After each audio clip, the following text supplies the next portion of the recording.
Give our audience a little bit of the background on how you got involved in music.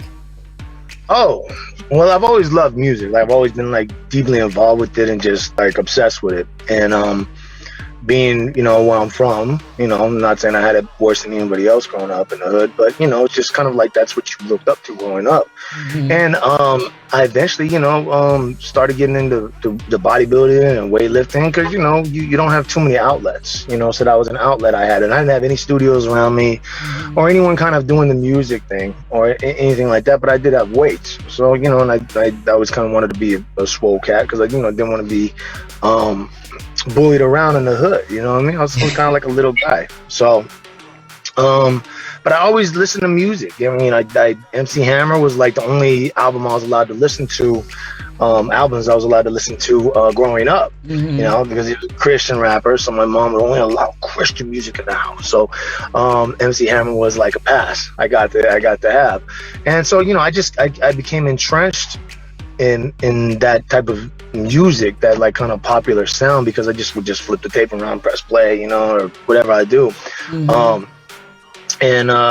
So later on in life, you know, wanted to get out the hood. So after I graduated high school, I joined the Marines, and I was still listening to music and being able to do a little bit more. And then after the Marines, went to college, and after college, I met my friend Wee Wee, who was MC Hammer's right-hand man. I had no idea that this was, you know, him. And me being like, oh, man, I found out it's MC Hammer. It's like, oh, man, I could meet him and everything. So I got to meet Hammer, I think it was like when I was like 25, 26.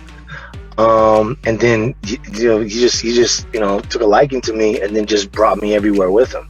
So I was literally, you know, because I was always kind of swollen, I was still bodybuilding. So, you know, I mean, it's kind of like just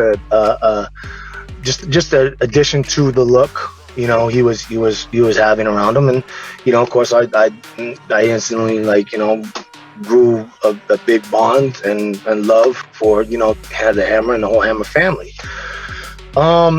During that time period, I started like being in the hotels and just started rapping and, you know, with the dancers and, you know, as kids and just kind of just joking around. And I would do it like at home too sometimes. And, you know, eventually I just thought, man, maybe I should start rapping a little bit, you know? So I started a little bit, and then I met Greg at a Hammer concert.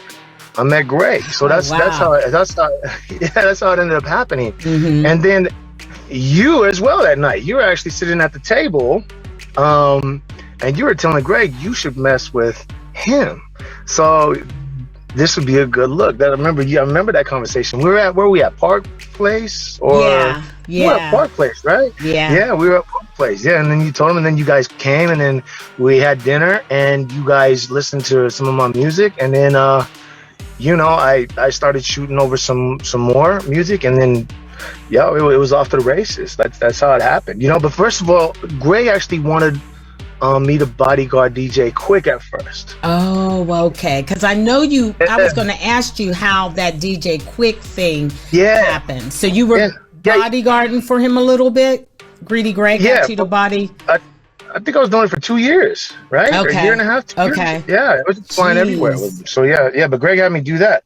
And then, but I mean, in that meantime, me and Greg were still working. So it was kind of like at the same time, you know what I mean? Like, it wasn't like, I think it was about the same time. Yeah, I think it was 100%. It was at the same time. Yeah. Okay. So I was being utilized for, you know, a little bit of bodyguard, and then I wanted to do the music. And, you know, Greg, he's always got a big heart, so he's always opening up that thing every chance he gets, you know, to do good and put good karma in the world. So you know how that goes. But yeah, you know, I mean, but without Greg, I mean, I was working with a producer, and you know, he's fairly new to, you know, helping people rap and everything else like that. But there's a lot of more of his ideas are kind of being constricted onto mine and how I wanted to flow or rap or feel comfortable, or it was too imposed on me. And then when I got with Greg on the music thing, he was really like open Like, no, just, you know, do your thing, breathe, take your time, slow, a little bit off, do this. Really relaxed on it. So I was actually able to expand a lot more on what I was, you know, my creativity on what I was going to be able to do. So, yeah, so Greg opened up a lot of things for me, a lot of doors, a lot of eyes, and that's something I'll never forget. You know, people that have such a big impact is Greedy Greg on their life sometimes goes unrecognized, you know, sometimes goes unseen when, you know, he doesn't have to stick his hand out for you or you know, put his hand on the chopping block for anybody, but he continues to do so even though he gets burned sometimes, and I see it, you know what I mean? He's a sacrificial lamb for this thing called music, you know. It's crazy to me, but he definitely is. But people like that always end up with the gold at the end of the line. You know what I mean? So that's the one thing I can say about Greg. Greg is probably the only guy in the music industry that I trust.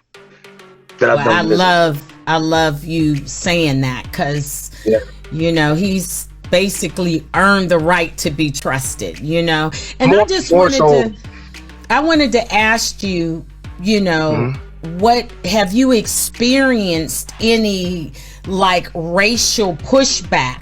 You know what I'm saying? Because you're getting into hip hop, like you said, you was with Hammer, did some bodyguarding or whatever for DJ Quick. Have you seen the other side of the coin, similar like what we see, you know, as African Americans, you trying to enter into a quote unquote hip hop area that usually is more so based on a black culture?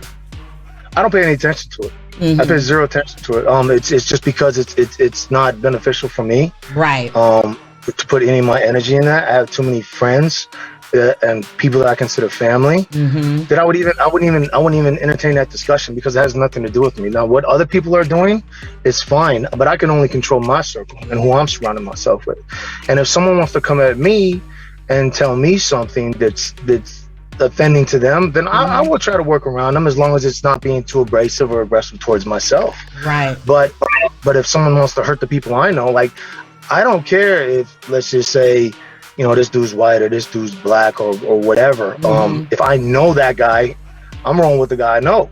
Yeah. You know what I mean? I got the racial stuff. I just don't even.